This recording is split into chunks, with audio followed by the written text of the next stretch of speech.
Hi, my name's Phil. I like to talk about politics, and in this video I'd like to talk about the threatening statement made by a Brexit Party MEP. If you find yourself enjoying this video, then please consider giving it a like and subscribing to the channel. It really helps.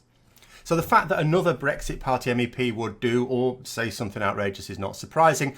After all, their stated aim is to destroy the UK's credibility in Europe. This is why they acted as they did when the new European Parliament first convened.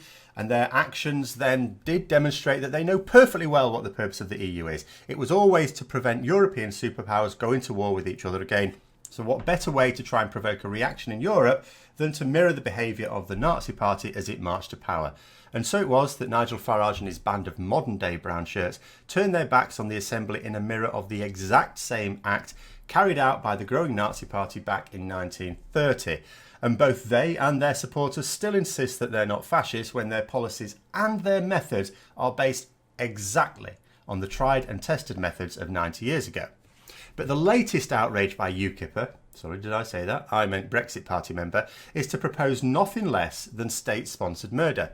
Robert Rowland, a wealthy MEP for the party, actually, I'm not sure I really have to say he's wealthy. All Brexit Party MEPs are wealthy individuals. They only pretend to be of the people.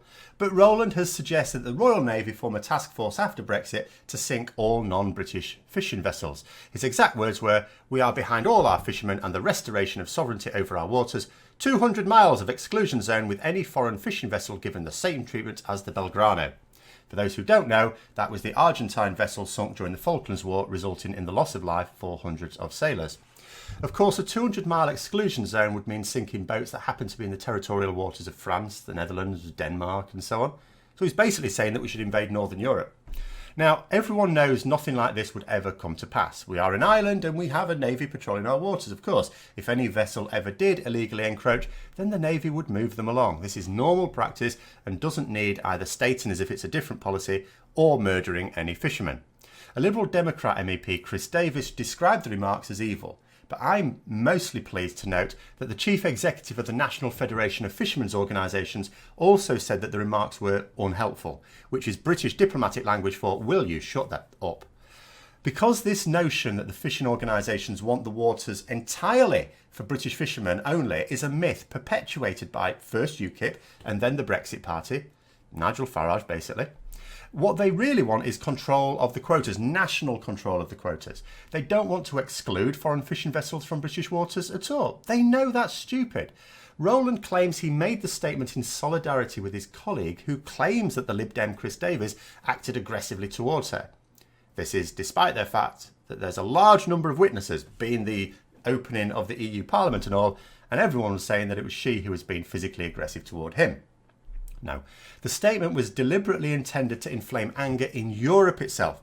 They know that Britain doesn't want to leave the EU now. More and more of the truth is becoming common knowledge, and they know that Parliament will eventually act to prevent this hysteria of self-destruction. So they work on the Europeans to tire of our cretinous MEPs so much that they just refuse the next extension. Can't be arsed with us.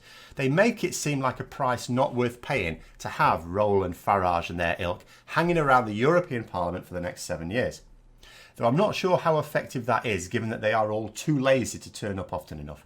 Every now and then they go in to cause trouble, and then they're not seen against while they're spending their salaries in the boozer. And when it comes to fishing in our waters, European fishermen have no need to worry at all. In the highly unlikely event that we are stupid enough to leave with no deal, and that we don't allow non-British fishing boats into our waters, EU fishermen know they need only wait precisely 1 week for us to cave. The fishing myth goes that our fishermen can't land enough fish in British waters because of EU fishermen. But if British fishermen upped their quotas as a result of a monopoly around the waters of Great Britain, where would they sell these fish? The UK itself only buys so much fish. In 2017, British fishermen landed 581,000 tonnes of fish, but the UK itself consumed 380,000. The rest is sold in the EU, of course. Only if we behave as the Brexit Party would have us behave, it won't be sold at all. Not only will there be significant tariffs on our fish being sold in the EU, making them much more expensive, but local opposition to our behaviour will almost certainly see European consumers turning their noses up at British fish. Besides, French fishermen have threatened to take rather more direct action. In the event of not being permitted to fish around Great Britain, they will blockade British vessels from entering French waters, and if they know how to do one thing, it is blockade. So their fish won't even get to market to go unsold by a hostile population. Put simply, if with the British waters all to themselves, British fishermen only caught the same 581,000 tonnes of fish, in other words no extra, then 201,000 tonnes goes unsold. So if they couldn't even sell the amount that they say isn't enough, what on earth are they risking their lives for trying to land even more fish? And unlike many of the negative effects of a no-deal Brexit, which would potentially go largely unnoticed for a few months or maybe a year or so, this effect would be immediate. British fishermen would be cheering their Independence Day one day and then out of business the next, as the reality dawns on them that they don't have enough market for their fish. They will all be competing amongst themselves for the British market, which, it should never come as a surprise to anyone, is much smaller than the European market.